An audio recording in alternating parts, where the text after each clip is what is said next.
Alright, we're back off Lucinda. It's a shelf trip this one, and we've got Nate, Declan, and Lockie's on board again. And the plan is doggies, wahoo for Lucky and mahi, and a jobfish. And we'll see you guys out there, eh?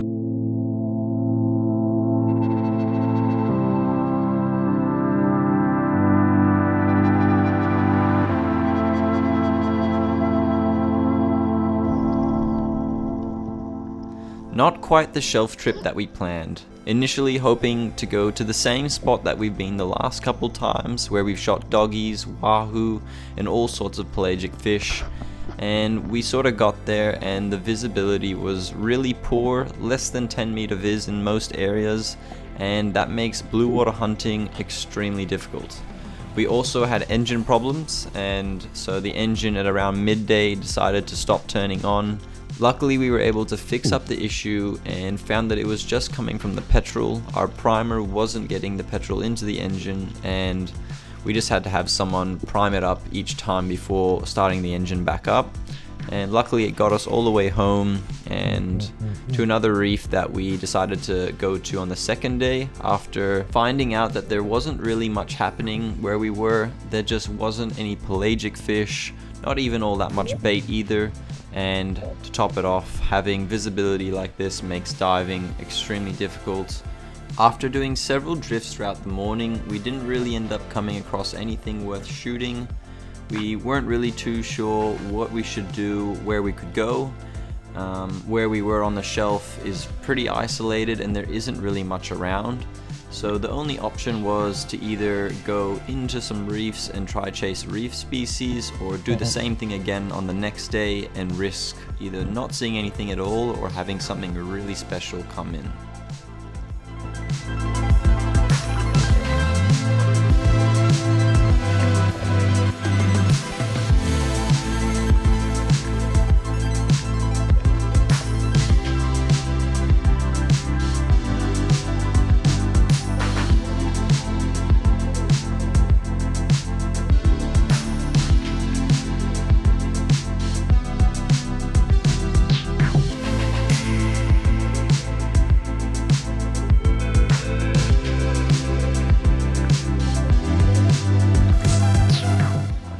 A special moment for the boys, getting to swim with a whale shark while doing a blue water drift. It just sort of cruised in. I spotted him from the boat while being boaty, yelled out to the boys, and he was pretty curious. Pretty small one as well. I don't think it was over 4 or 5 meters, so it was really cool to see a baby whale shark swimming around. At this stage, the visibility continued to get worse and worse. The engine also started having problems where we couldn't get it started back up, and we sort of thought probably best for us to move into a closer reef for the second day, just because we don't want to be stuck out there and there wasn't really much happening anyways. On this dive I came across this little Robinson sea bream, my first one I've ever shot. Pretty long shot, but luckily I managed to stick him and I was pretty stoked to land my first one. They're known for being relatively difficult to find, normally in deeper waters, and they can be a bit more spooky than your average coral trout. Nate also got himself onto this coral trout right before we decided to leave the shoal and head to a different spot that was a little bit closer just for comfort and potentially a spot where we might see some Spanish mackerel. I went to the continental shelf and shot a 45 centimeter coral trout.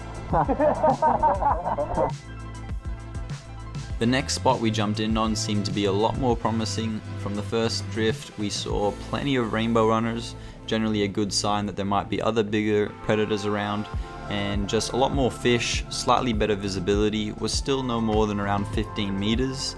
And I know I'm being picky, but for blue water you probably want at least 20 meters, and upwards of up to 40 meter visibility is ideal. And one of the boys were lucky enough to shoot this Spanish mackerel. It was actually Declan's first Spanish, as he just recently moved up to North Queensland, and he was super stoked about it. Went just over 10 kilos, and honestly a pretty good fish for your first Spanish.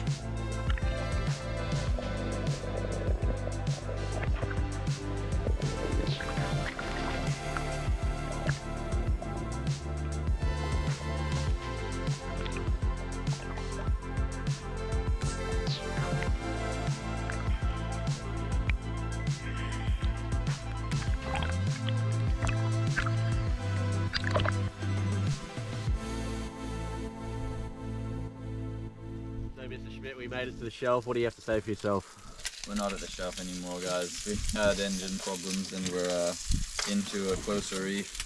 Making eggs and bacon right now. Thanks, Declan. Legend, chef. Ready? Looking not too shabby, eh? And so we're gonna go look for some reds and stuff today, and hopefully we find a couple because Blue Water did not provide. And well, actually, hopefully we have to. Yeah, The engine starts first. That's actually the first issue. go on, mate.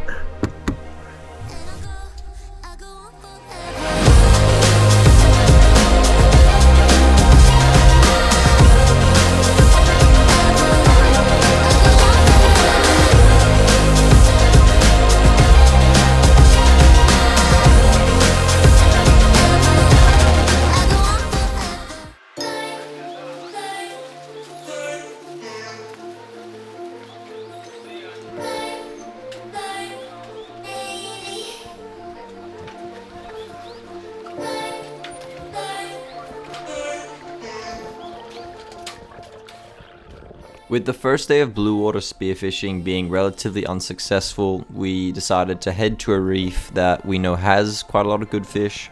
We've been there before and we've dived several spots where we can often find red emperor, mangrove jacks, big tuskfish, and more or less most of your target species.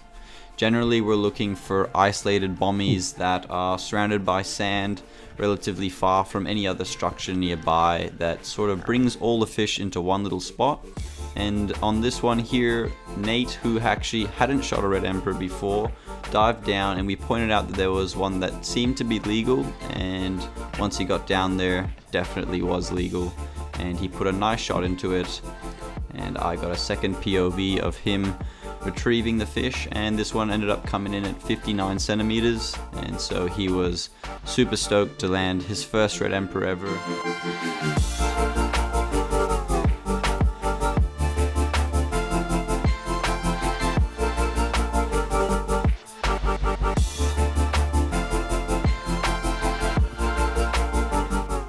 Not long after, I come across another bommy with a nice red emperor on it, and I pointed out to Declan, who also hadn't shot a red before, and so we put him straight onto the fish and he put a perfect stone shot into this one, and this one came in at I think 61 centimeters, so a pretty good red for your first one ever, and honestly just so stoked to find more and more of these fish doing the isolated bommy hopping stuff. And another little red just there, but definitely far from being legal. And it's cool to see how much life is really on these bommies. You could sort of see all the little bait fish and that sort of stuff. Literally a bommy or two right after, I come across this massive tusky coming in at 74 centimeters. I didn't get the shot on video, but I was so stoked. This was a PB from me. And my previous one was something like 65 centimeters, so it was way bigger than the last one I'd shot.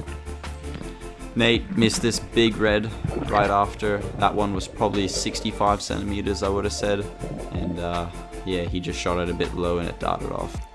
The dive on this bommy was pretty funny because, well, there were multiple tuskfish getting around, and there was this real big one that you can sort of just see come up under Nate right there, and so he was trying to chase it down. I pointed it out and it sort of spooked off, and then he got distracted by this second tuskfish, which he thought was the same one, but it was way smaller, and he ended up ripping out, unfortunately, a pretty low shot.